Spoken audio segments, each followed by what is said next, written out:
Bonjour à tous, soyez les bienvenus. Merci de votre confiance et de votre inscription. L'Institut Nutrition, qui est la fondation de Rest Alliance, qui a été créée en février 2020, a initié son activité donc l'année dernière. Et vous avez peut-être, parmi ceux qui sont inscrits ici, assisté aux rencontres de l'Institut Nutrition qui ont eu lieu en novembre dernier, dont le replay est disponible sur notre chaîne YouTube. Nous avons décidé, face à ce grand succès des rencontres de l'Institut Nutrition, d'instaurer des rendez-vous trimestriels pour permettre de décloisonner et d'avoir des rendez-vous plus réguliers dans l'année. Pour parler de nutrition et de comportement alimentaire qui sont les spécialités et l'expertise de l'Institut Nutrition. Aujourd'hui, j'ai le plaisir de recevoir le docteur Bruno Reynard. Bruno Reynard, vous êtes gastro-entérologue, médecin nutritionniste, chef du service nutrition de l'hôpital Gustave Roussy.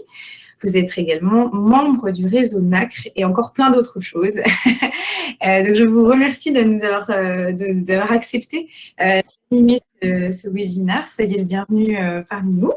Merci beaucoup de l'accueil. Merci à tous. Ce webinaire va se dérouler du coup en plusieurs phases. Si vous avez des questions d'ordre technique, je vous incite à poser vos questions dans l'onglet chat. C'est Caroline qui vous répondra. Et du coup, ce webinaire ne va pas être un exposé descendant. Reynard va d'abord prendre la parole sur la thématique du jour qui est jeûne, régime restrictif et oncologie. Est-ce que finalement c'est une bonne idée? Est-ce que ce sont de nouvelles voies thérapeutiques qui sont porteuses de sens et avec un impact de nature curative ou préventive quand on se parle de cancer? Ou à l'inverse, est-ce que ça fragilise les malades? Que dit la science? Que disent les études? Et puis, voilà. Bruno Reynard nous parlera pendant 20 minutes de l'état de la science et des connaissances actuelles. Et puis, on va après interagir ensemble, Bruno et moi, autour de quelques questions. Et on va essayer de glisser progressivement, puisque nous, c'est ce qui nous intéresse tout particulièrement à l'Institut Nutrition, sur la question des comportements alimentaires. Qu'est-ce qui se passe quand un patient atteint de cancer? Qu'est-ce qui se passe en matière d'alimentation et de comportement alimentaire à l'annonce de la maladie et tout au cours du parcours de ce patient.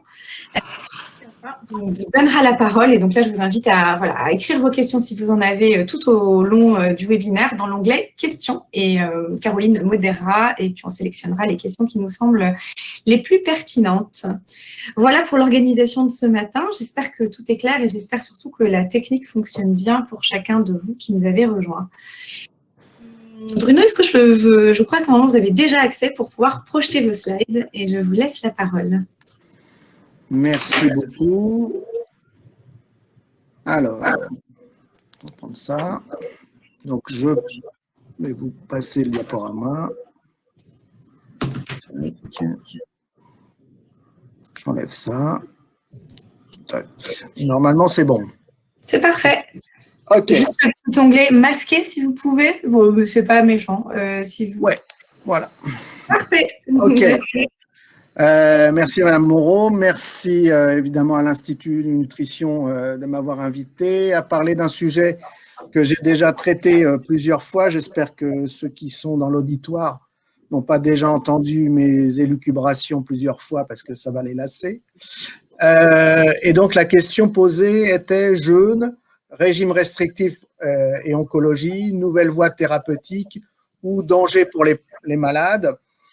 On va voir évidemment qu'il n'y a pas de réponse totalement univoque, ni blanc ni noir, ni gris d'ailleurs, parce que la vraie réponse à cette question, c'est que c'est une piste thérapeutique à explorer, mais que malheureusement, pour différentes raisons, elle est peu ou mal explorée, et que donc ce que je vais vous expliquer, ce sont peut-être les moyens d'analyser, d'interpréter les informations déjà délivrées, à la fois dans la presse scientifique et dans la grande presse, dans les médias en général, et quelles sont éventuellement les pistes intéressantes à développer dans ce contexte.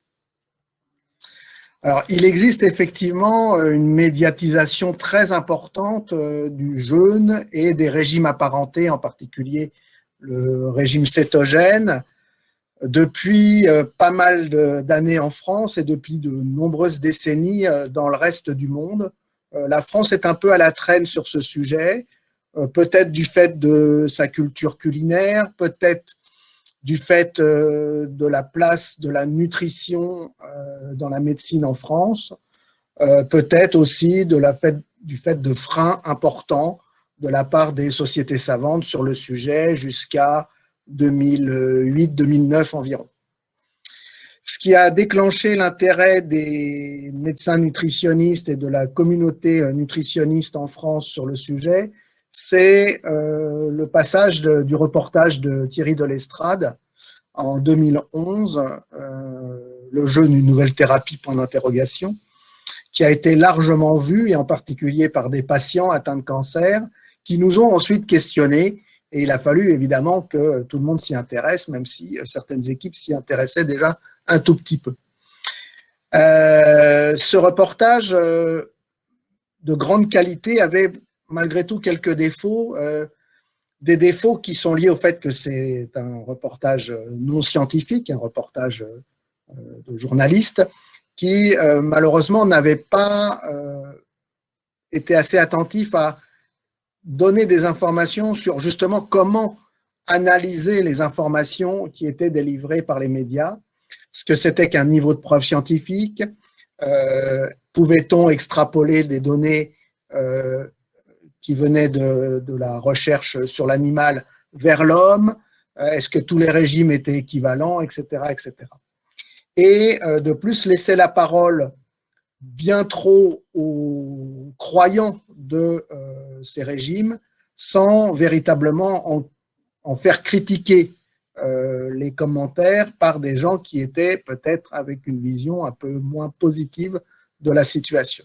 Malgré tout, ça nous a obligés à nous y intéresser et vous voyez que depuis et depuis pas mal d'années maintenant, beaucoup de livres, beaucoup de publications dans la presse spécialisée, dans la presse généraliste, sur les médias, informatiques en particulier, ont fait le relais de tout ça.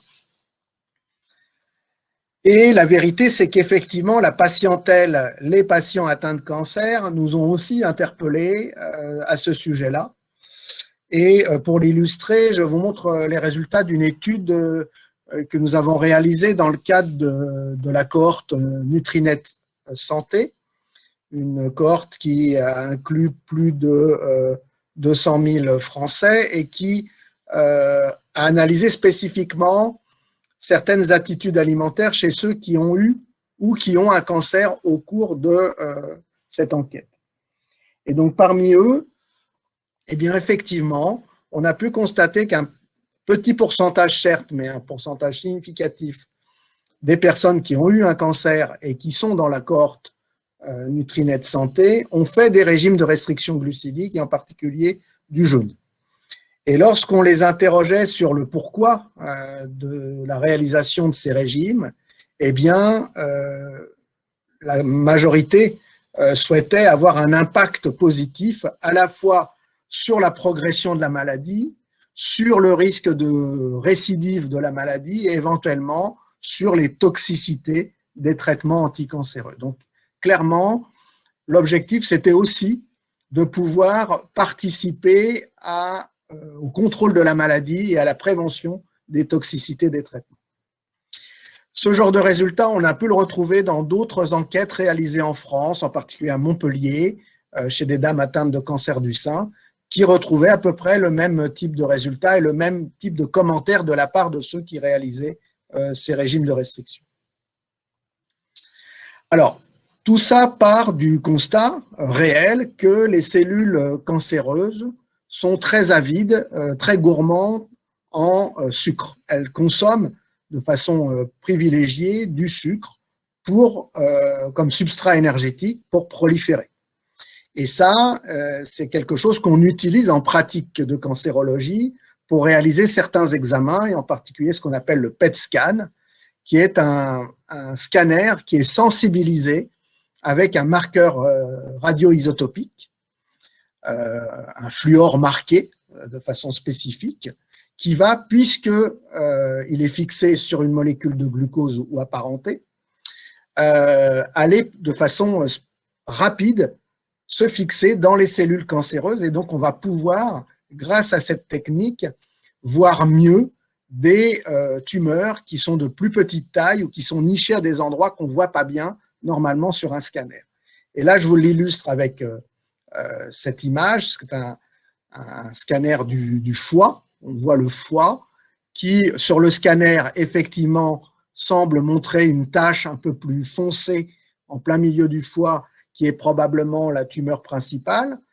Mais quand on sensibilise cet examen avec le glucose marqué, eh bien, on va très bien voir la grosse tumeur du foie, mais on va voir un certain nombre d'autres tumeurs à d'autres endroits du foie, montrant l'aspect donc multifocal de cette tumeur. Donc, c'est la réalité. Les cellules cancéreuses consomment du glucose de façon rapide, et donc on peut utiliser cette caractéristique pour faire des examens plus sensibles d'analyse de la tumeur. Mais d'autres cellules, et en particulier les cellules saines du corps de la personne qui est malade de ce cancer, utilisent aussi le glucose. Et parmi ces cellules, un type de cellule nous intéresse particulièrement, ce sont les cellules musculaires, parce que le muscle est un tissu qui est très, très, très lié au pronostic de la maladie cancéreuse. Plus on perd de masse musculaire, plus on altère ses capacités à cicatriser, à se défendre contre les infections, à se défendre contre la toxicité des traitements anticancéreux. Et le muscle, eh bien, consomme beaucoup de glucose. Et en particulier, quand on veut faire fonctionner le muscle, quand on met le muscle à l'effort, eh bien, on consomme beaucoup de glucose. Et donc, je vous ai rajouté une image, là, cette fois-ci, non pas de PET scanner d'une tumeur, mais de PET scanner de muscle à l'effort. Et parfois, quand je veux, entre guillemets, plaisanter ou adoucir un tout petit peu la discussion avec des gens qui sont très assis dans leur souhait de vouloir faire des régimes de restriction glucidique, je leur montre cette image et je leur explique que s'ils veulent que le PET scan de leur tumeur soit négatif, il suffit qu'ils courent pendant 2 heures autour de l'hôpital Gustave Roussy, et quand ils vont arriver, tout le sucre sera arrivé dans les muscles et il n'ira pas dans la tumeur et le PET scanner sera négatif. Donc, tout ça pour non pas plaisanter de façon stricte, mais pour dire que le sucre a autant d'importance pour les autres cellules que pour les cellules cancéreuses. Et donc, quand on va fermer le robinet du sucre aux cellules cancéreuses, on va aussi le fermer aux cellules musculaires et aux cellules pulmonaires, cardiaques, cérébrales, etc. Et malheureusement, en situation de maladie cancéreuse, c'est pas comme quand on n'est pas malade, eh bien, on n'a pas des capacités d'adaptation qui sont identiques à celles d'une personne en bonne santé. La tolérance au jeûne, la tolérance à une restriction alimentaire, en particulier glucidique, est de moins bonne qualité, et donc on ne va pas être capable d'attraper les réserves énergétiques, en particulier lipidiques, comme c'est le cas quand on est en bonne santé. Et donc, il faut être très attentif au fait que, malheureusement, le sucre reste un substrat énergétique très important pour les cellules saines lorsqu'on est malade. L'autre point important, c'est que eh bien, les cellules cancéreuses sont capables de s'adapter. On sait que dans des modèles animaux, dans des modèles cellulaires, eh bien, certaines cellules cancéreuses vont, en l'absence d'apport de glucose, utiliser d'autres substrats énergétiques, des lipides, des protéines. Enfin, le constat clinique qu'on peut faire, c'est que les gens, plus ils sont malades sur le plan cancéreux, plus ils ont de cachexie, comme on dit, moins ils mangent, et pourtant, ça ne fait pas réverser l'évolution de la maladie cancéreuse. Donc, l'observation clinique qu'on peut faire, c'est que le jeûne spontané des patients, lorsqu'ils sont en situation de maladie cancéreuse évoluée, n'améliore pas leur état clinique. Malgré tout, un certain nombre d'équipes, et en particulier l'équipe de Walter Longo, aux États-Unis et en Italie, a développé un concept qu'on appelle réponse différentielle au stress, qui correspond à la chose suivante. Dans des modèles de souris, puisque l'équipe de Walter Longo a travaillé sur des modèles de souris, eh bien, lorsqu'on nourrit normalement des souris à qui on a implanté une tumeur, par exemple sous la peau ou dans l'abdomen, sous l'effet de la chimiothérapie, eh bien, on va à la fois détruire des cellules cancéreuses, c'est l'effet normal de la chimiothérapie, et tant mieux, mais on va aussi détruire des cellules saines parce qu'elles vont être sensibles, fonctionnant normalement, à l'effet de cette chimiothérapie qui a une toxicité non négligeable. A contrario, lorsqu'on va restreindre l'apport alimentaire de ces souris pendant 24-48 heures, et en particulier lorsqu'on va ne pas leur donner de sucre pendant cette période, eh bien, on va avoir, premièrement, une meilleure efficacité de la chimiothérapie sur les cellules cancéreuses, donc une augmentation de la réponse objective au traitement anticancéreux, et à côté de ça, une moindre toxicité sur les cellules saines, et donc plus d'efficacité, moins de toxicité, ce qu'on souhaite évidemment le plus possible avec ces traitements anticancéreux. Pour aller très vite, clairement, actuellement, on a quelques preuves expérimentales du fait qu'effectivement, lorsqu'on associe un régime de restriction glucidique à une chimiothérapie, on va, dans certains cas, augmenter l'efficacité de la chimio. Par contre, diminuer la toxicité de la chimio, ça, malheureusement, il n'y a quasiment pas de preuves dans la littérature. L'autre point important, on va y revenir, c'est que ces modèles sont des modèles animaux, ce n'est pas chez l'homme qu'on constate ça, et que ces résultats sont éminemment hétérogènes, c'est-à-dire qu'il y a des résultats positifs, mais il y a aussi, il ne faut pas l'oublier, des résultats négatifs. Dans certains cas, chez ces souris, eh bien, vous allez retrouver l'absence d'effet complémentaire du jeûne avec la chimiothérapie, voire même un effet délétère du jeûne associé à la chimiothérapie. Alors, de quoi parle-t-on chez l'homme cette fois-ci? On parle quasiment de la même chose parce que finalement, les modèles cliniques qui ont été utilisés ont emprunté les durées de jeûne, les types de régimes à ce qui avait été fait chez la souris. Donc, un jeûne intermittent, c'est un arrêt ponctuel de toute alimentation à l'exclusion de l'hydratation qui n'est pas supprimée dans les modèles expérimentaux. Et ça va durer entre quelques heures à quelques jours. Et on peut considérer que des jeûnes partiels qui apportent moins de 300 calories par jour peuvent être équivalents à des jeûnes complets où on mange 0 calories par jour. Voilà. À côté de ces jeûnes, qui sont finalement assez simples à établir, on dit, bon, monsieur, madame, demain, vous ne mangez plus rien pendant 2 jours. Bon, c'est assez facile à mettre en place.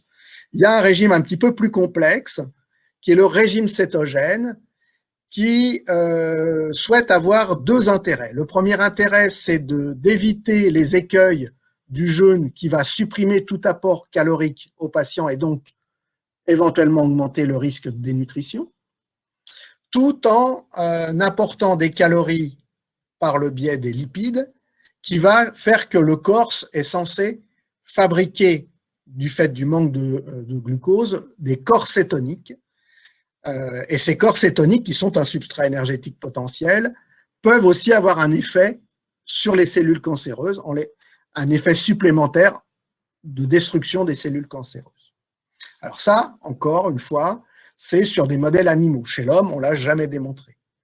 Alors ce régime cétogène, c'est une restriction des apports en glucides sans restriction en calories, c'est-à-dire qu'on va manger que du gras, quoi. Toute la journée que du gras, tout ce qui est gras, de la mayonnaise, de l'avocat, tout ce qui est gras, quoi.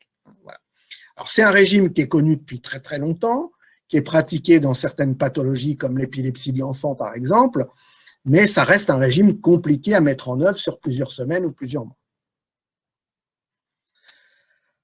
Pour revenir à quelque chose que j'ai déjà dit, une grande partie de tout ce qui est raconté dans les livres, sur les sites internet, dans les reportages, est basé sur les études expérimentales, c'est-à-dire des études faites chez la souris, essentiellement. Et ce, depuis des décennies, comme vous voyez, dans le travail de recherche bibliographique qui a été réalisé en 2017 pour le réseau NACRE, on était parti en 1947. Et sur cette base-là, plus de 200 articles ont été publiés, essentiellement des études faites chez la souris. Et des modèles expérimentaux éminemment hétérogènes. Il n'y avait quasiment pas un modèle identique d'une étude à l'autre. Donc c'est difficile dans ces cas-là de comparer des études l'une à l'autre. Et des résultats éminemment variables, puisque, comme je vous l'ai dit, il y a des résultats positifs, mais il y a aussi des résultats négatifs. Et malheureusement, souvent dans les livres, dans la grande presse, sur les sites internet, on ne parle que des résultats positifs. Chez l'homme, malheureusement, à l'exception d'une étude que je vais un petit peu détailler après, on a très très peu de données. Avant l'étude publiée en 2020, il y avait 13 publications chez l'homme qui étaient essentiellement des cas cliniques, c'est-à-dire l'expérience d'une équipe ou d'une autre de 1 cas par-ci, 6 cas par-là, 10 cas par-là, de patients qui ont eu la gentillesse, le courage de suivre un régime de jeûne ou de régime cétogène pendant quelques jours, quelques semaines ou quelques mois. Ce qui évidemment n'a pas la rigueur scientifique nécessaire pour pouvoir dire qu'il y a effectivement un effet positif. D'ailleurs, dans ces études, rien ne permettait de constater un bénéfice ni sur la réponse au traitement anticancéreux, ni sur les effets secondaires de la chimiothérapie. Par contre, ce que constatait plus de la moitié de ces études, c'est que ces régimes s'accompagnaient soit d'une perte de poids, soit d'une perte de masse musculaire. Cette perte de masse musculaire a été bien décrite par certaines équipes nord-américaines, allemandes, en particulier avec le régime cétogène, où on voit des résultats qui étaient quand même assez importants, puisque les gens perdaient jusqu'à 8% de leur poids durant toute la période de régime, ce qui n'est pas négligeable, hein, puisqu'on considère qu'un patient est dénutri quand il perd au moins 5% du poids. Donc, clairement, ce n'est pas satisfaisant. Et perdent du poids, mais perdent aussi de la masse musculaire. Et ça, les travaux de Rainer Clement l'ont bien montré, à la fois sur une publication il y a 5 ans maintenant et sur une publication toute récente. Hein. Ce n'est pas des quantités importantes, mais c'est des quantités qui peuvent se rajouter à l'effet déjà sur le muscle et de la maladie cancéreuse et des traitements anticancéreux. Donc, il faut être très attentif, très vigilant par rapport au risque de ces régimes. Donc, de fait, les conclusions qu'on pouvait tirer de ces études cliniques qui étaient de faible niveau méthodologique et de mauvaise qualité technique, c'était de dire que il n'y avait aucune donnée qui permettait de promouvoir ces régimes au cours des traitements des cancers, ni pour l'effet antitumoral, ni sur l'effet protecteur des toxicités des chimiothérapies. Sachant qu'en plus de ça, il y a un certain nombre d'études qui étaient encore en cours lorsque le rapport du réseau NACRE a été publié en 2017. Il y en avait 34 à l'époque, il y en a encore 31 actuellement. Parmi ces 31 études, il faut savoir qu'il y en a pratiquement la moitié qui sont terminées depuis plusieurs années et dont on n'a pas eu vent des résultats de publication. Donc ça, c'est un peu embêtant parce que ça veut dire le plus souvent, hein, j'interprète un tout petit peu là, de façon un peu subjective, que probablement les résultats sont négatifs ou pas très intéressants et que les auteurs finalement soit n'arrivent pas à publier les résultats, soit ne jugent pas que les résultats méritent publication, ce qui est un peu dommage. Voilà. Malgré tout, il y a encore quelques études en cours qui mériteront d'être regardées de façon très très très précise et je n'en ai pas des résultats actuellement, donc je ne peux pas en dire plus. Et justement, je vais vous parler d'une étude qui a été publiée tout récemment dans un très bon journal, qui est un journal affilié à Nature, et qui faisait suite à une étude pilote réalisée par la même équipe à Leiden, aux Pays-Bas, qui voulait étudier l'effet du jeûne chez les dames qui étaient en cours de chimiothérapie de cancer du sein. Une étude pilote réalisée chez 13 dames, on comparait le jeûne à une alimentation normale. Bon, c'est habituel hein, de faire ce genre d'études pilotes pour voir la faisabilité. D'ailleurs, la faisabilité était médiocre puisqu'il y a 2 patientes sur 7 dans le groupe jeûne qui avaient interrompu les périodes de jeûne avant la 3e cure de chimiothérapie. Bon. En tout cas, ils avaient jugé malgré tout que c'était faisable. Et donc, ils ont voulu se lancer dans une étude à plus large échelle où, cette fois-ci, ils allaient inclure 250 patientes, 125 dans un groupe jeûne et 125 dans un groupe alimentation normale. Sauf que pour différentes raisons, ils ont changé un tout petit peu leur fusil d'épaule en proposant non pas un jeûne complet comme ça du jour au lendemain pendant 2 jours avant et 2 jours après la chimiothérapie, mais plutôt un régime adaptatif où on va diminuer progressivement son alimentation en apport calorique. On va supplémenter avec différents macro-micronutriments comme les oméga-3 et des substituts de repas dont on va reparler. Donc, c'est un régime un peu plus complexe finalement que du jeûne pur et simple, et un régime, on va le voir, qui est difficilement applicable. Alors, pourquoi c'est un peu embêtant qu'ils aient choisi ce type de régime? D'abord parce que c'est compliqué à comprendre, et d'autre part parce qu'ils ont utilisé un substitut de repas qui est une espèce de diète mimant le jeûne, qui est produit par un industriel qui est une start-up en l'occurrence, et cette start-up est dirigée par Walter Longo, qui est un des scientifiques qui fait la promotion du jeûne actuellement dans le monde. Et donc, ça crée un conflit d'intérêts qui n'est pas négligeable dans l'interprétation des résultats. Deuxième chose, c'est qu'ils étaient partis sur 250 patients à inclure et qu'ils en ont inclus réellement que 131, ce qui est évidemment un défaut méthodologique. Et que, quand on regarde bien, eh bien, parmi les patientes qui avaient été tirées au sort pour faire ce régime particulier, mimant le jeûne, entre guillemets, eh bien, il n'y en a qu'un tiers qui ont réellement suivi le régime. Donc, une analyse qui est encore plus complexe puisqu'on a moitié moins de patientes inclus et un tiers seulement qui ont suivi correctement le jeûne. Donc, une puissance statistique, comme on dit, qui est assez faible.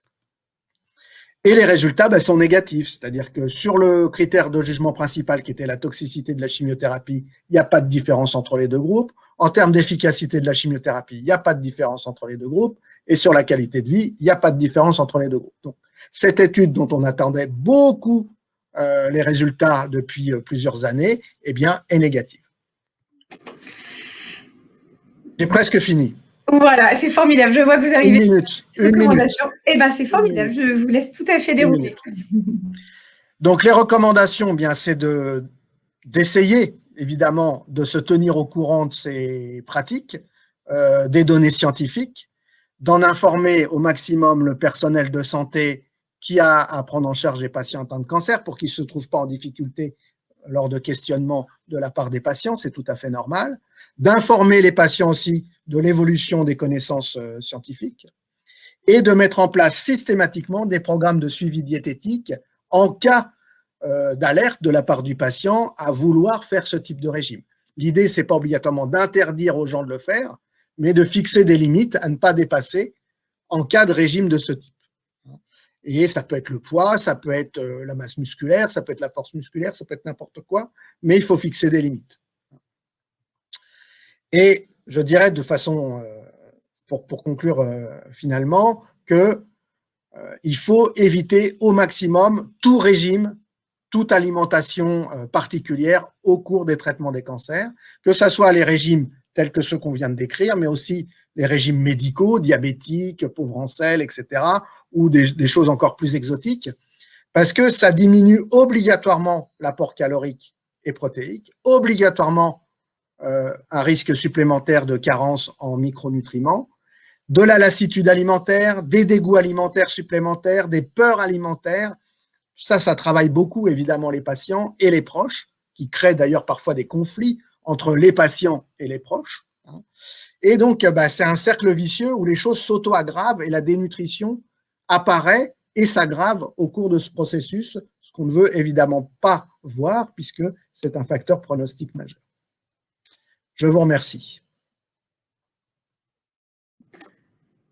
Merci beaucoup Bruno pour la qualité du partage et aussi votre esprit de synthèse qui nous permet en un temps excessivement limité de pouvoir un petit peu faire l'état de l'art. Je suis sûre qu'il y a plein de questions parmi nos auditeurs. Moi, je vais commencer par vous en poser quelques-unes. Moi, j'ai bien compris à la fois vos recommandations et votre invitation à la fois à sensibiliser les personnels soignants et les proches et les patients eux-mêmes.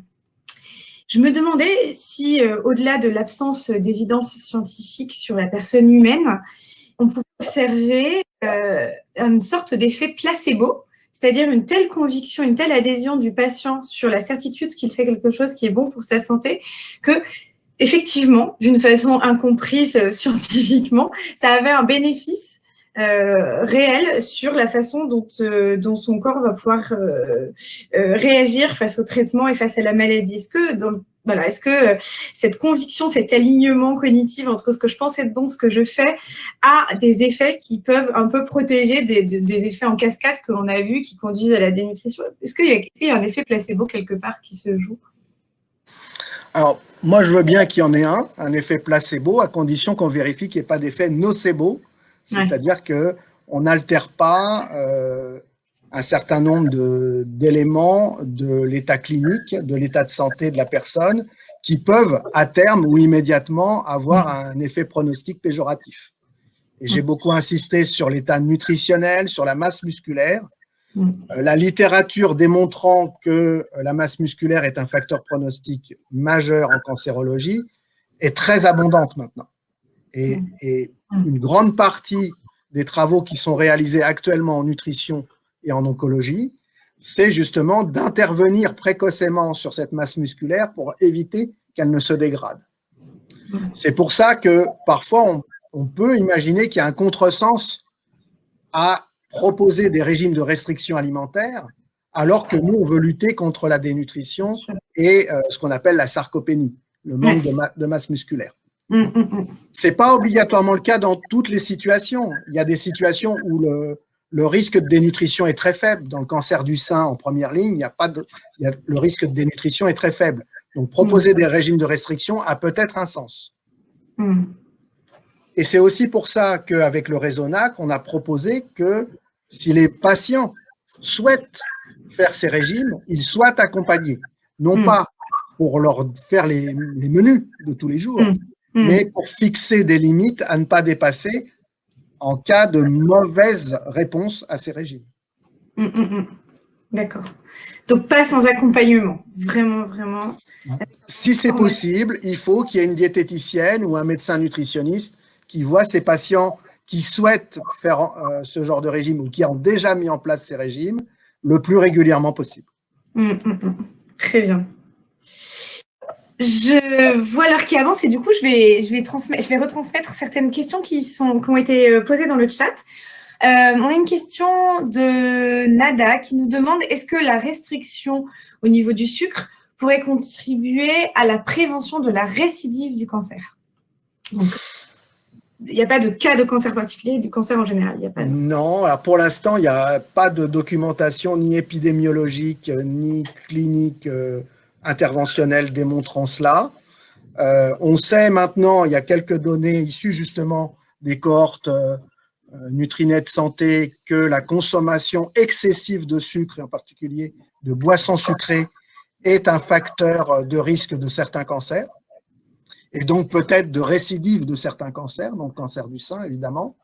D'ailleurs, dans les recommandations Saint-Paul-de-Vence, il est bien dit que une dame qui a eu un cancer du sein qui est guérie doit être très attentive à son alimentation et limiter au maximum les aliments à densité énergétique élevée, dont font partie les produits sucrés. Voilà. Mais je n'ai pas, à ma connaissance, d'informations d'intervention, de restriction drastique du sucre qui pourrait limiter le risque de récidive. On est sur une alimentation équilibrée, on n'est pas sur des régimes de restriction. Et à l'inverse, on a beaucoup parlé de régimes de restriction.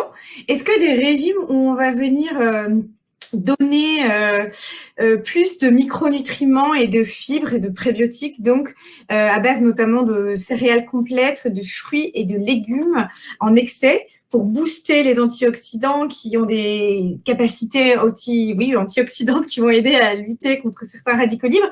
Est-ce que ça peut avoir, donc du coup on est moins sur le fait de limiter le sucre, mais le fait d'augmenter certains aliments qui pourraient avoir un effet bénéfique?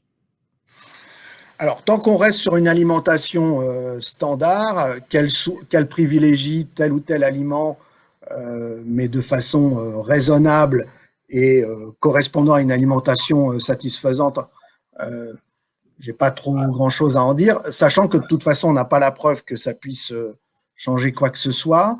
Il faut être très attentif lorsqu'on fait ce genre de proposition, premièrement, de comprendre que le fait de vouloir apporter plus d'antioxydants n'a pas obligatoirement un bénéfice au cours de l'évolution d'une maladie tumorale et des traitements anticancéreux. Puisque un des effets des traitements anticancéreux, c'est justement de favoriser ces phénomènes oxydatifs dans la cellule cancéreuse.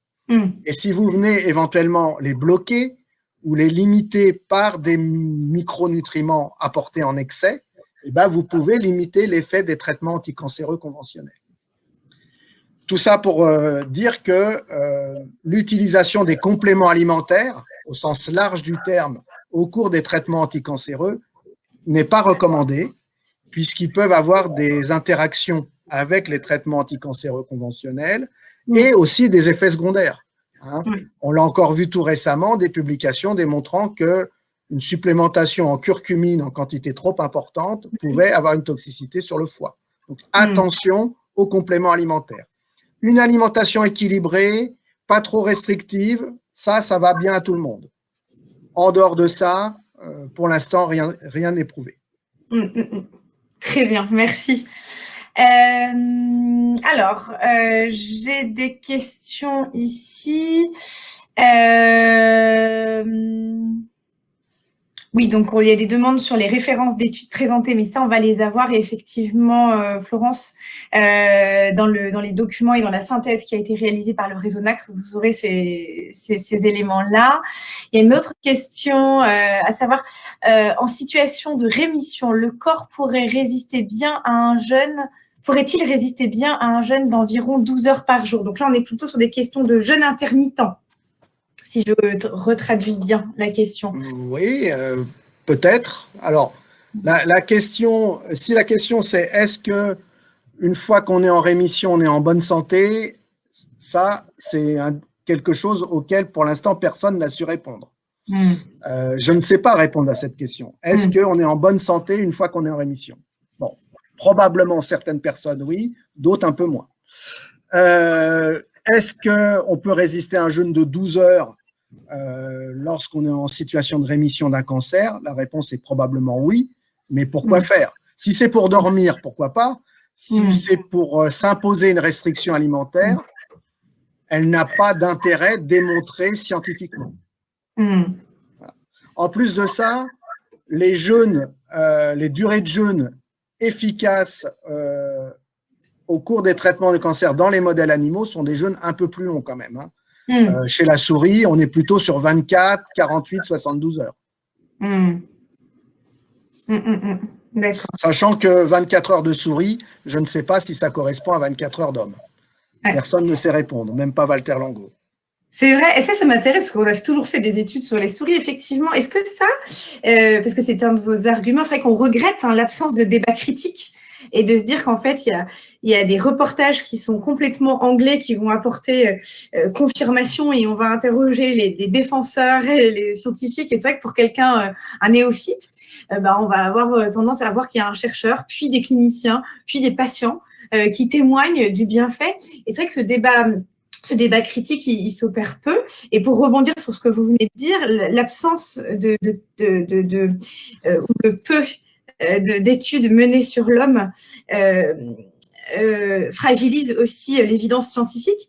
Comment se fait-il que qu'on ne soit pas plus capacité d'extrapoler les connaissances scientifiques qui émergent sur la souris, de façon générale dans la sphère scientifique, sur l'homme. Du coup, vu qu'on commence toujours souvent par des modèles non humains, ce que vous venez de dire, en fait, on ne sait pas si 24 heures de souris, c'est 24 heures d'homme. Il y a plusieurs raisons à ça. D'abord, la façon dont la souris attrape le cancer n'est pas du tout la même façon que l'homme a d'attraper le cancer, si je puis dire. D'autre part, le métabolisme dans sa globalité de la souris a quelques différences avec celui de l'humain. Donc, évidemment, un certain nombre de résultats retrouvés chez la souris sont retrouvés chez l'homme, mais certains ne sont parfois pas retrouvés. C'est pour ça qu'obligatoirement, même si l'étape des études expérimentales est indispensable pour vérifier l'hypothèse initiale, on est obligé de passer par des études cliniques ensuite pour démontrer que ça marche aussi chez un humain. Après, le problème, c'est pas tellement qu'il n'y ait pas de débat critique, il y en a, mais le problème, c'est que les gens ne se confrontent pas en direct.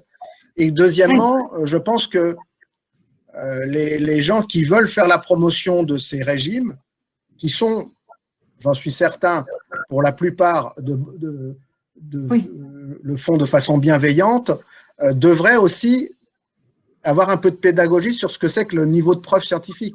Et non pas occulter ce problème-là en disant ils ne vont pas me poser la question, donc comme ça, je vais présenter que les bons résultats. Non, il faut aussi parfois pondérer les choses. D'ailleurs, ça met du sérieux dans le débat et ça crédibilise les assertions qu'on veut proposer. Bien sûr, oui. Il y a des questions, alors je vais pas forcément les prendre parce que pour moi, vous y avez déjà répondu sur le crudivorisme et le régime alcalin. En fait, ce sont à nouveau des régimes d'éviction totale ou partielle, ou en tout cas qui prennent des thèses. Il me semble que, du coup, la réponse étant que c'est l'alimentation équilibrée en quantité suffisante et non restrictive qui prévaut. Voilà, vous voulez répondre très, très rapidement, puis j'ai une dernière. Oui, on a choisi avec le Raisonacre de traiter les régimes de restriction glucidique parce que c'était les seuls pour lesquels on avait réellement une base scientifique cohérente. Tous ceux que vous avez cités et bien d'autres, pauvres en polyamine, gluten, etc., pauvres en lactose, n'ont strictement aucun substrat scientifique, même fondamental, de qualité, qui permet d'ouvrir le débat scientifique. Donc, c'est peut-être intéressant, mais il faut monter des études. Voilà. D'accord. Ma dernière question en parlant d'études, c'est pour vous donner la parole sur une étude qui a d'ailleurs fait qu'on s'est rencontrés. C'est l'étude que vous avez menée à Gustave Roussy qui s'appelle Obalisque, qui s'intéresse au comportement alimentaire des personnes atteintes de cancer. Est-ce que vous pouvez nous en… Alors, je sais que vous êtes en cours d'analyse des résultats que vous avez du coup pu produire, notamment en vous appuyant sur la base Nutrinet. Est-ce que vous pouvez nous dire en quelques mots de quoi il s'agit, quel est le projet de l'étude et puis quelles sont les étapes qui vont structurer votre approche? Alors, l'étude Obalisque, ça veut dire Observatoire des comportements alimentaires au cours des traitements des cancers. Eh bien, cette étude souhaitait voir de façon longitudinale, c'est-à-dire sur un temps long, comment évoluaient les comportements alimentaires et les déterminants du comportement alimentaire au cours des traitements d'un maximum de cancers différents. On a beaucoup de données en France ponctuelles sur les problèmes alimentaires des patients en début de traitement, en cours de traitement, mais c'est souvent des données, une photographie à un moment donné, et pas obligatoirement une évolution. Et surtout de voir pourquoi ça évolue dans un sens ou dans un autre, pour essayer de déterminer éventuellement des groupes homogènes d'évolution, ce qu'on appelle des patterns d'évolution de tel ou tel comportement alimentaire, de voir comment les nouvelles modes alimentaires, comment le statut socio-économique, comment les médias pouvaient intervenir là-dedans, comment les traitements pouvaient intervenir là-dedans, etc., etc. Alors là, on est au tout début de l'analyse des résultats. On a eu la chance que près de 200 patients aient eu la gentillesse de répondre. Pour l'instant, je ne peux rien vous en dire, mais clairement, il semble que, évidemment, d'abord, les gens ont été intéressés par le sujet, et d'autre part, qu'on va avoir là encore des choses éminemment hétérogènes, c'est-à-dire quasiment chaque personne est un cas particulier. On va probablement pouvoir quand même déterminer des comportements un peu types qui sont liés probablement à la classe sociale, si je puis dire, au lieu géographique de vie, un certain nombre, et aussi au fait d'avoir un lien avec l'alimentation plus ou moins marqué. Voilà. Moi, une des choses qui m'a toujours intéressé, questionné et souvent beaucoup embêté, c'est, parce que ça arrive quand même de temps en temps, comment on soigne quelqu'un qui a un problème nutritionnel et qui n'aime pas manger. Moi, ça me gêne parce que j'adore manger, évidemment, et que notre but ici, c'est de renourrir les gens. Donc, quelqu'un qui n'aime pas manger, on va avoir beaucoup de mal à le faire. Et se retrouver à être obligé de lui mettre un tuyau dans le nez et dans l'estomac pour le renourrir parce qu'il n'aime pas manger, c'est une question quasiment éthique. Donc, voilà, ça, c'est typiquement le genre de choses pour lequel on aura des informations un petit peu plus intéressantes que les données actuelles de la science avec cette étude. Ça me fait vraiment penser à un membre du conseil scientifique de l'Institut Nutrition qui était connecté tout à l'heure, qui s'appelle Valérie Landolfini, qui fait partie d'un comité d'éthique précisément en tant qu'orthophoniste sur toutes ces questions éthiques liées au lien de l'alimentation artificielle dans certaines pathologies et en fin de vie. Donc, c'est une question pour l'Institut Nutrition, en tous les cas, qui est prégnante et qui nous intéresse. Et donc, je salue Valérie si elle est encore là pour la qualité de ses travaux et de ses publications. C'est la fin de ce webinaire. Je vous remercie beaucoup, Bruno, pour les échanges. Merci à vous. J'espère que l'audience n'est pas trop frustrée. Vous pouvez revoir et partager à vos collègues, notamment le contenu de ce webinaire qui sera disponible sur YouTube, sur la page de l'Institut Nutrition de YouTube. L'Institut Nutrition vous donne rendez-vous pour son prochain webinaire le jeudi 17 juin au même horaire, 11h45, pour parler cette fois-ci du rôle de la nutrition dans la prévention des maladies neurodégénératives. Donc, nous, ce qui nous intéresse toujours, c'est vraiment l'impact de certains nutriments et la qualité de l'éducation nutritionnelle et thérapeutique des patients pour venir retarder ou amoindrir l'influence de certaines pathologies, en particulier des neurodégénératives. Pardon. Donc, on espère vous retrouver nombreux à cette occasion. Et puis, n'hésitez pas à vous inscrire pour recevoir toutes les actualités de l'Institut Nutrition sur notre newsletter. Merci à chacun pour sa présence et en particulier au docteur Reynard. Merci. Au revoir. Au revoir.